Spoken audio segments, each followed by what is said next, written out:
This is a Celo Beats production.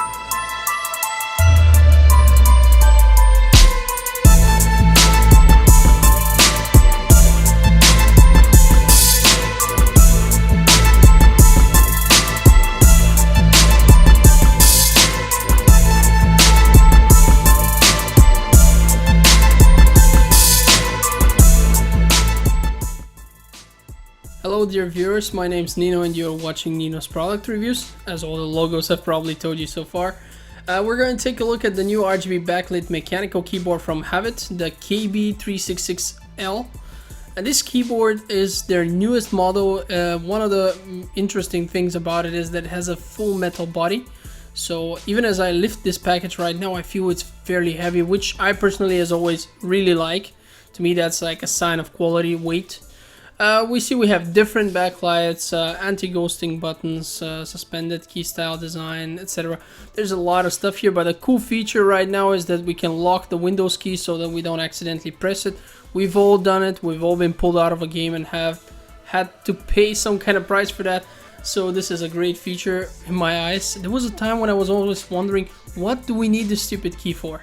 But you know, when we can lock it, it's even better, because I do use it extremely rarely, but I have been using it a few times, so that's a thing that I definitely welcome, and I'm grateful for them offering us such a function. It is a gaming device after all and should have it, although I have a Razer keyboard here which doesn't seem to do that. So as we can see, the actual keyboard has a gold-plated connector, USB connector, and a nice braided cable. There's also some kind of manual in here.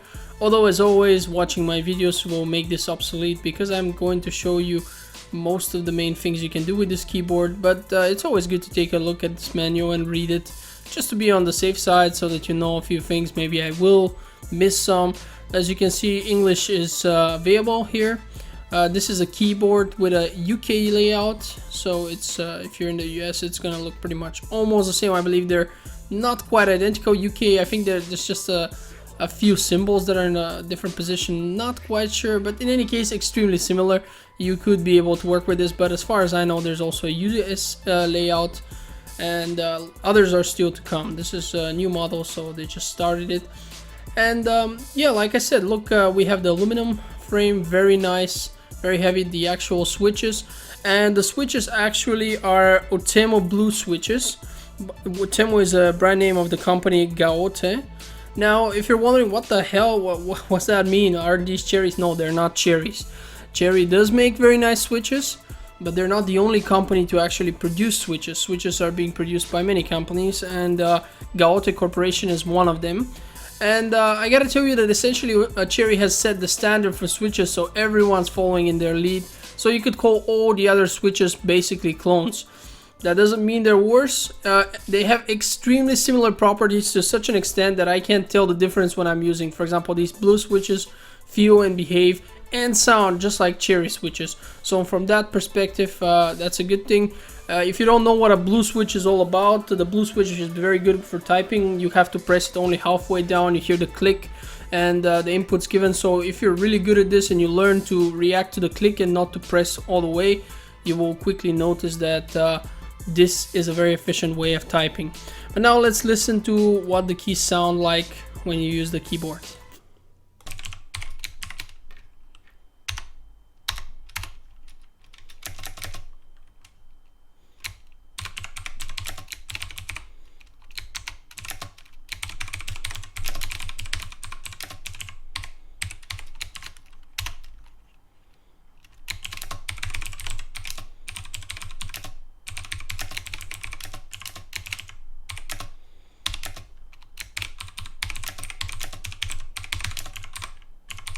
As you can clearly hear, there's a very satisfying click click click sound to it, kind of like a typewriter. Some people actually do not like this, but I really enjoy it. And as I've said, this will enable you to use the keyboard much more efficiently. But now let's move on to the various types of lighting. As you can see, once you press the light button at the beginning, you have a stream of light kind of.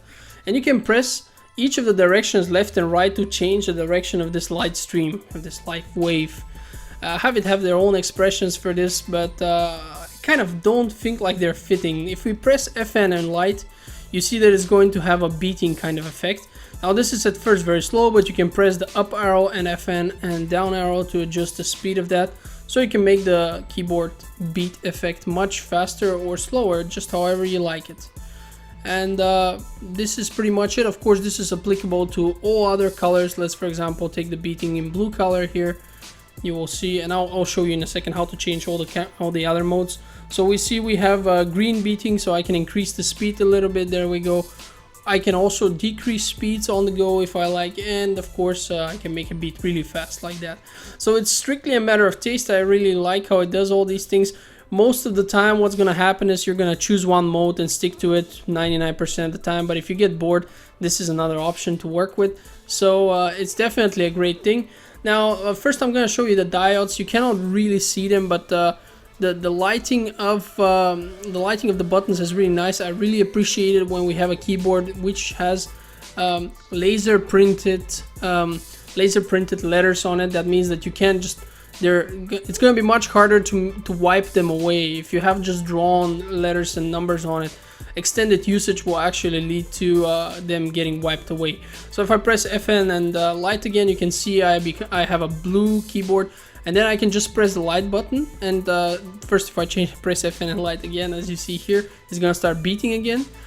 And then of course I can also just change the color with the light button. So pressing just the light button usually changes the color, except when you're in that first color pattern where it's like a rainbow, then it's going to make the rainbow move.